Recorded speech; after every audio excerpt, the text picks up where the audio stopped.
माध्यमातून व्हावा, या पद्धतीने आम्हालाही न्याय मिळावा. खऱ्या अर्थाने हे रामराज्य त्यावेळी आम्हाला कुठेतरी वाटेल की आता कुठेतरी रामराज्य आलंय आणि ते रामराज्य जर यायचं असेल तर राज्यातील या वंचित घटकांना न्याय मिळाला पाहिजे. आपल्या नेतृत्वामध्ये सन्माननीय मुख्यमंत्री आणि आमच्या समन्वयकांची भेट व्हावी. आपण ती भेट घडून आणण्यासाठी पुढाकार घ्यावा. आपण 100% प्रयत्न करत असतात, कारण मागचा 2 वेळचा अनुभव आहे. तुम्ही जो निर्णय घेतला, ज्या गोष्टी तुम्ही हातात घेतल्या त्या पूर्ण करतातच. यावेळी ज्याही वेळेस आता सन्माननीय मुख्यमंत्री कुठेतरी दौऱ्यावर गेलेले आहेत, पण आल्यानंतर आपण काळजीपूर्वक आमची भेट घालून द्यावी आणि हा प्रश्न कसा सोडवायचा तुम्हाला चांगला अनुभव आहे. हा प्रश्न कायमचा सोडवावा अशी कळकळीची या उपस्थित सर्व बांधवांच्या वतीने मी विनंती करतो.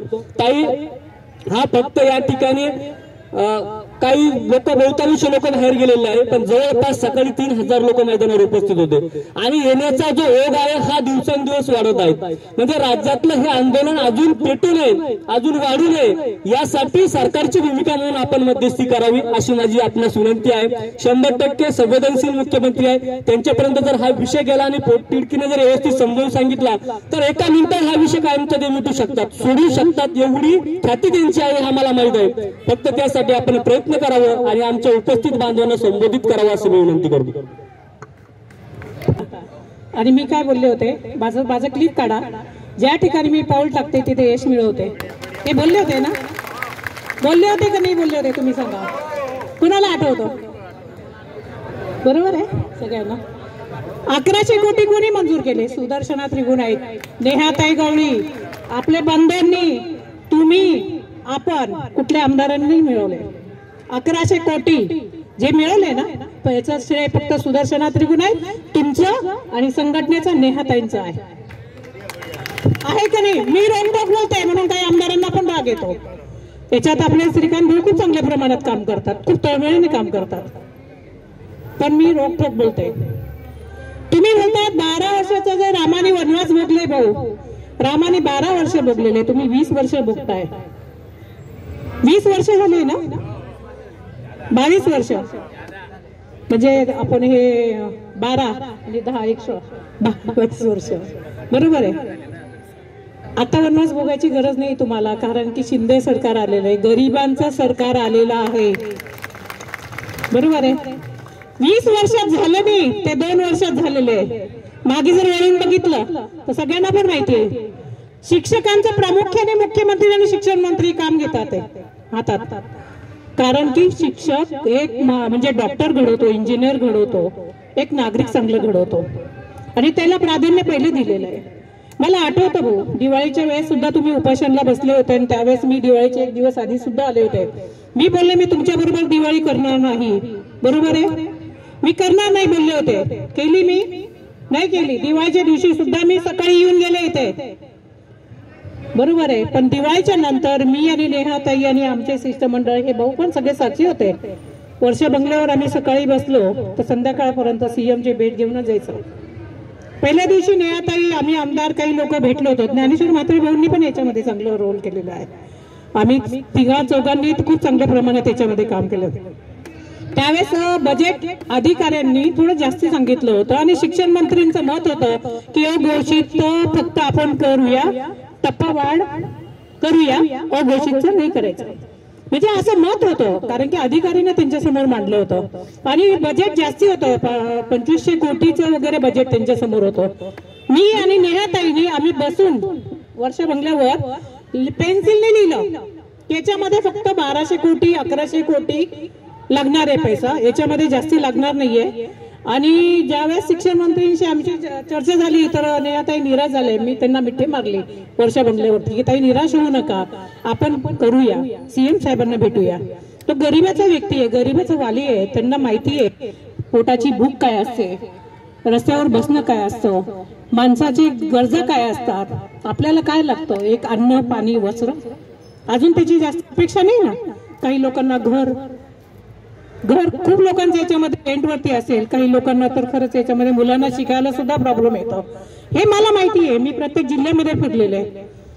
पण रात्री आमची 1:20 सीएम साहेबांशी भेट झाली पण त्यावेळेस शिंदे साहेबांनी मी आणि आपल्या शिष्टमंडळ नेहाताई आम्ही होतो, साहेबांना मी शब्द दिलो होतो आणि आताही मी शब्द देते, देऊ तुमच्या वतीने शब्द देऊ साहेबांना की साहेब हे काम करा, आम्ही तुमच्या पाठीशी आहे. कारण साहेबांनी सांगितलं, नेहाताईंनी सांगितलं की साहेब तुम्ही माझ्यावर विश्वास करू नका, आमच्या संस्था चालकांवर विश्वास करू नका, फक्त सुदर्शनाताईंवर विश्वास करा, कारण की आम्ही प्रत्येक जिल्ह्यामध्ये जाऊन आपल्याला सपोर्ट करेल. तसं आता मी परत शब्द देऊ. कॅमेरा फिरवा, मला वरती हात पाहिजे. आजही मी तुमच्यासाठी परत शिंदे साहेबांसमोर शब्द मांडते आणि सांगते की साहेब यांचा अर्धा पोट ठेवू नका. काही लोक तर बिलकुल उपाशी आहे, यांना अन्न पाणी द्या, यांना त्यांच्या म्हणजे हक्काची पोळी द्या, यांना यांच्या कष्टाची पोळी द्या. आणि शिंदे साहेब करायला तयार आहे, फक्त वेळेनुसार त्यांना आपण सगळे शिष्टमंडळ भेटू. आता साहेब नाहीये इथे, शिक्षण मंत्री पण सुद्धा खूप चांगल्या प्रमाणे तयार आहे. अरे तुम्हाला विरोधी लोक येऊन बोलतील, पण त्यांनी काय केलं, येऊन इथे भरपूर लोक बघितले, मी सगळ्यांचे व्हिडिओ बघितले, स्टंटबाजी करतात. मी कधी स्टंटबाजी नाही करत, मी जे बोलते मी येते, कारण की पुढचा रिपोर्ट सगळं घेऊन येते, त्यावेळेस मी तुम्हाला शब्द देते. हे माझा इतिहास आहे, लक्षात घ्या, हा माझा रेकॉर्ड आहे. माझे भाऊ सगळे तुम्ही साक्षी आहे का नाही. मी का बोलते, मी बोलते, लोक फक्त फेकतात आणि निघतात, मी फेकत नाहीये, मी परत बोलते. मला तुमच्यातले आमदार नाही पाहिजे, मला खासदार व्हायची इच्छा नाहीये, पण तुम्हाला पोटभर कशी जेवण मिळेल, तुम्हाला कसं न्याय मिळेल, या गोष्टीवरती मी काम करते. मी एक संस्था चालक आहे, संस्था चालकांचा पण मला भरपूर लोकांचे धमकीचे फोन येतात की तुम्ही का असं करता. भाऊ माहिती का तुम्हाला, गेल्या वेळेस मला खूप त्रास झाला, पण मी सांगितलं जिथे अन्याय आहे तिथे सुदर्शना त्रिगुणाईत आहे, जिथे अन्याय आहे तिथे सुदर्शनाताई त्रिगुणाईत आहे. पण जिथे अन्याय आहे, जिथे गरजा आहे, तिथे आमचं सरकार आहे, शिंदे साहेब सरकार आहे. आणि शिंदे साहेबांनी खरं तुम्ही भाग्यवान आहे, मी परत बोलते.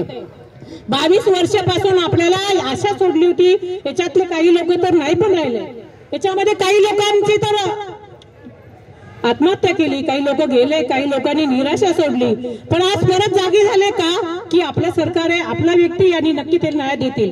आणि मला 100% विश्वास आहे, मी साहेबांना आपलं शिष्टमंडळ परत घेऊन बसणार आहे आणि मी नक्कीच साहेबांना सांगणार आहे की साहेब हे विषय करतीलच, मी सांगायच्या आधी करतीलच, पण आपण परत पाठपुरावा करू. आणि मला वाटतं आम्ही ज्यावेळेस 63,000 शिक्षकांचं केलं होतं, 1100 कोटी मंजूर केले होते, त्यावेळेस 2300 बाकी होते, आता त्रुटी वगैरे होऊन 3,000 3,500 राहिले असतील. तुमच्यावरती अन्याय होणार नाही एवढी गवाही मी देते आमच्या सरकारकडून, आणि नक्कीच आपल्याला न्याय मिळेल या गोष्टीवरती मी पाठपुरावा करते. तुम्ही निराश होऊ नका, कोणी आत्महत्या करू नका, कोणी उपाशी राहू नका, आणि कोणी सरकार विरुद्ध बोलू नका. सरकार आपलं आहे, तुम्ही हक्काने मागा. सरकार लोक दुसरे विरोधी लोक येऊन तुम्हाला भडकवतील. काही आता असं झालेलं, काही लोकांची क्लिप आहे, शिंदे साहेबांना कोणी हे काय बोलतो, काय बोलतो, अरे तो व्यक्ती किती काम रात्रंदिवस करतोय, त्या माणसाची तुम्ही जाणीव ठेवा, असं चुकीचं काही बोलू नका. आपल्याला पुढे रोजीरोटी देणारा व्यक्ती तोच आहे.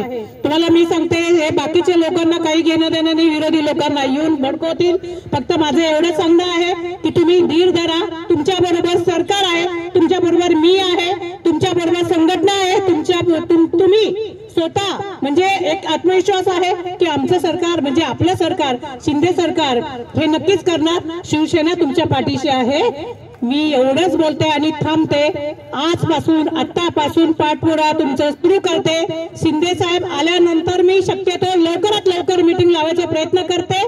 कोणी निराश होऊ नका आणि जास्ती त्रास करून घेऊ नका. ताई तुमची बरोबर आहे, तुमच्या बरोबर. एवढंच बोलते, थांबते. जय हिंद, जय महाराष्ट्र. पुढे पण काम मीच गेले आणि आता पण मीच करणार आहे, हे मी तुम्हाला गवाही देते.